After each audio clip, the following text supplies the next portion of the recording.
Hey, it's Tim and Lisa, and you're listening to the REI Concierge podcast. The REI Concierge helps Americans living abroad find and buy great investment properties in the U.S. From analyzing markets to finding local partners to closing your first deal, we are partnered with you every step of the way. Let's jump into today's episode. Hey everybody, welcome back to another episode of the REI Concierge podcast with Tim and Lisa. We're really excited to have a guest with us today. We have Dave Meyer, Vice President of Data and Analytics at Bigger Pockets, and according to his LinkedIn profile, a skiing, hiking, and sandwich enthusiast. I really want to hear about this part of your life, Dave.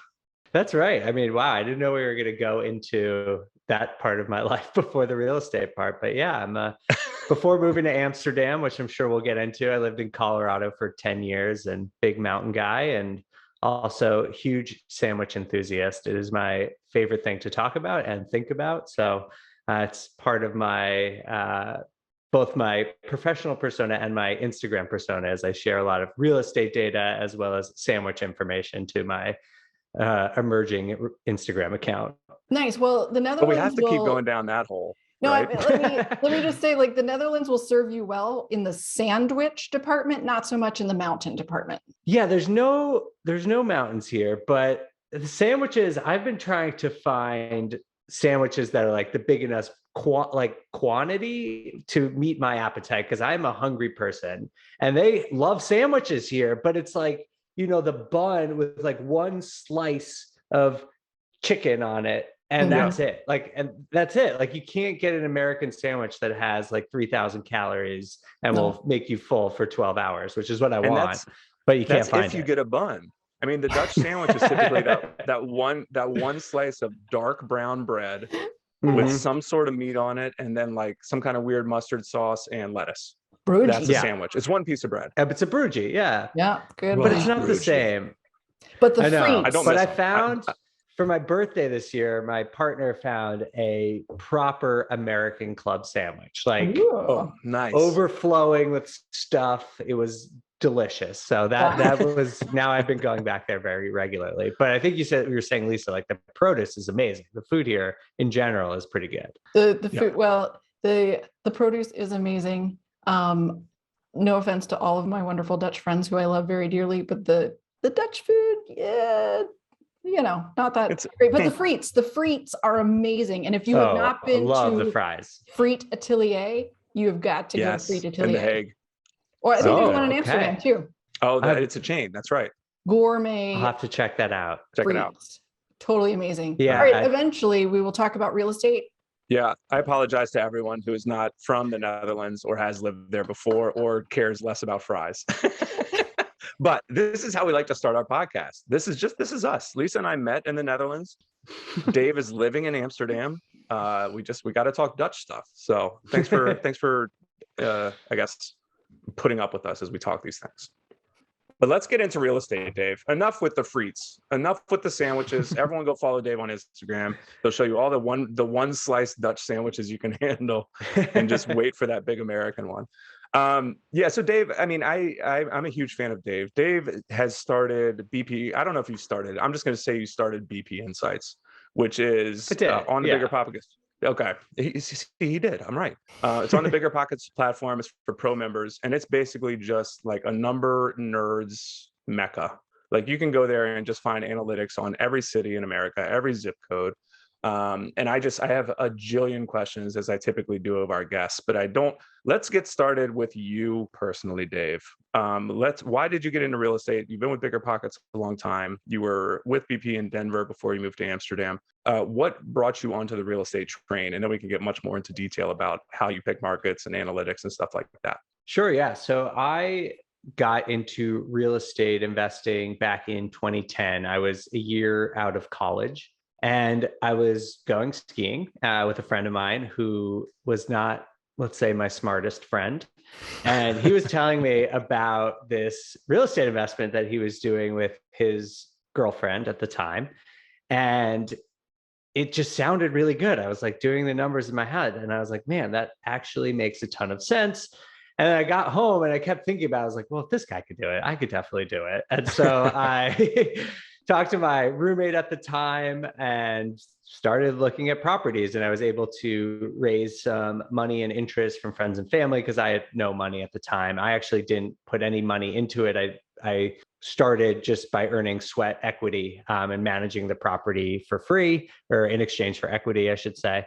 And that's how I got started. And I was sort of lucky because at the time, this was still post Great Recession. It was pretty difficult to find a job. And I was looking for ways to make more money. You know, I was waiting tables at the time and I was looking for ways to generate just some sort of long-term plan. And if you guys were investing back then, back in 2010, it was scary to invest because no one knew if the housing market was going to recover. But cash flow was relatively easy to find in comparison to today. So it was relatively easy to find my first deal, and wound up buying a fourplex in Denver, right in Cap Hill, which if I tell you what I bought it for now, people would be very jealous.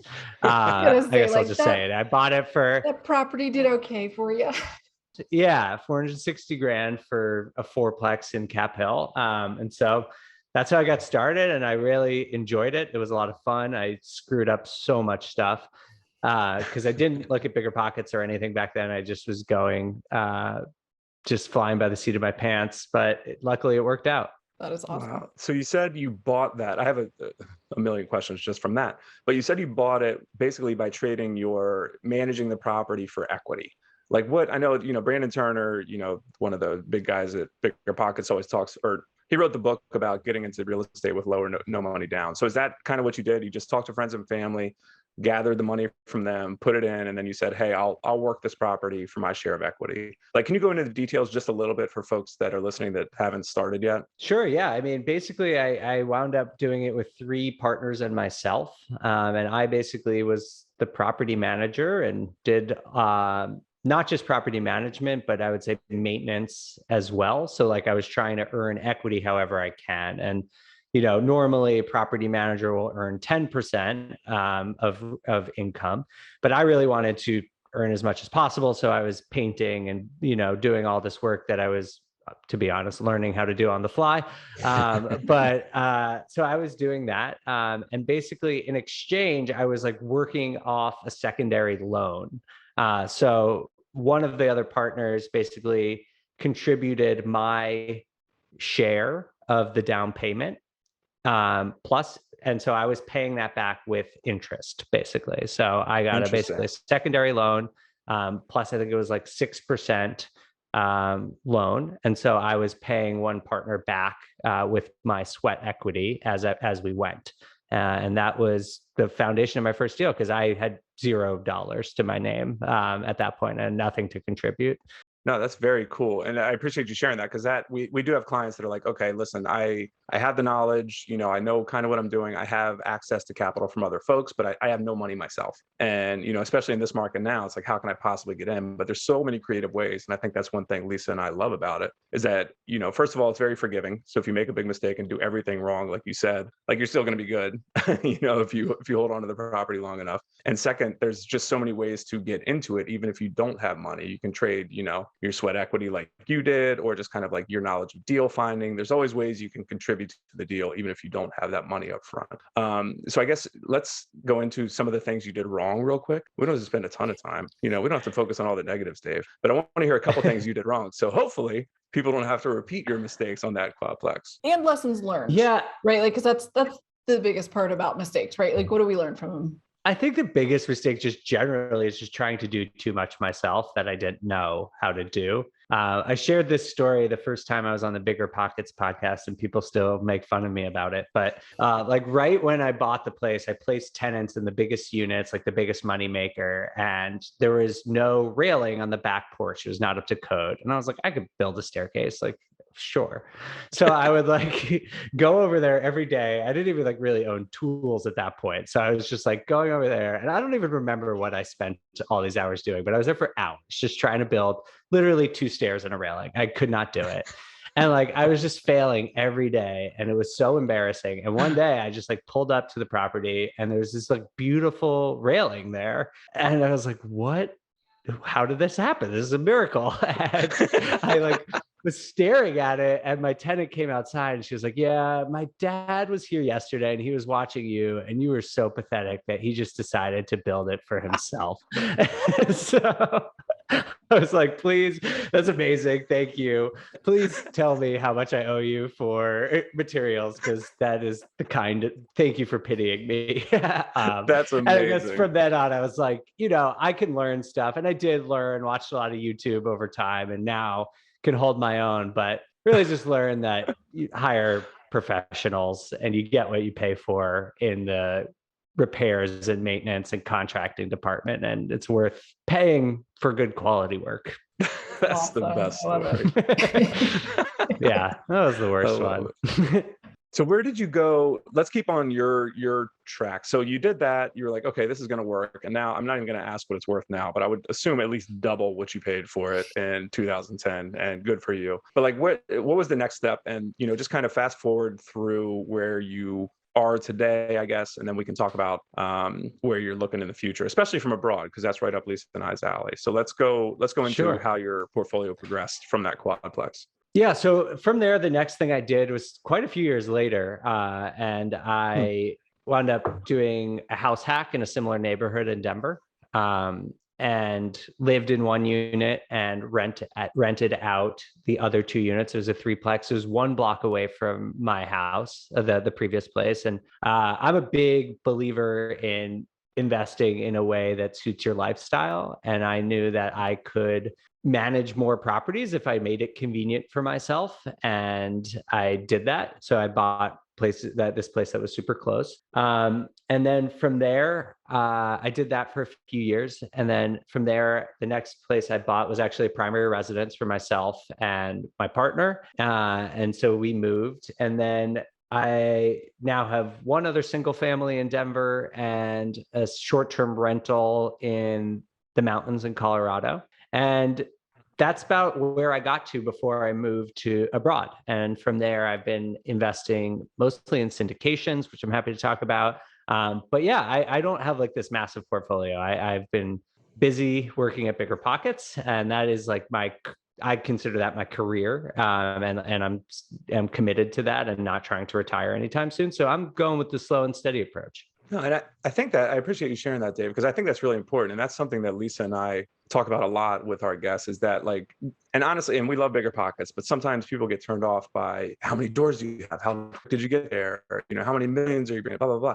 And it's just for people that are just getting started, it can be overwhelming and just off-putting almost sometimes, like where it's just like you talk to Chad Carson, again, from Bigger Pockets, and you're just like, hey, I have a few properties that cash flow. They're appreciating. I'm taking slow and steady. Like there's no huge rush all the time. And I think that's really important for people just getting started, that like, if you can't jump in at 10, then jump in anyway, get a property and see what happens 3 years later. Like I think getting started is so important, and not being overwhelmed by the door count. And hearing that from someone at Bigger Pockets is super cool. So I appreciate that. Yeah, Lisa, of course. I mean, yeah. I think there's just an infinite number of strategies that you can take. And to me, you need to start by identifying what matters to you. And if you are the type of person who wants to retire from their job, whatever that is, then cash flow is super important, and you should focus on getting doors and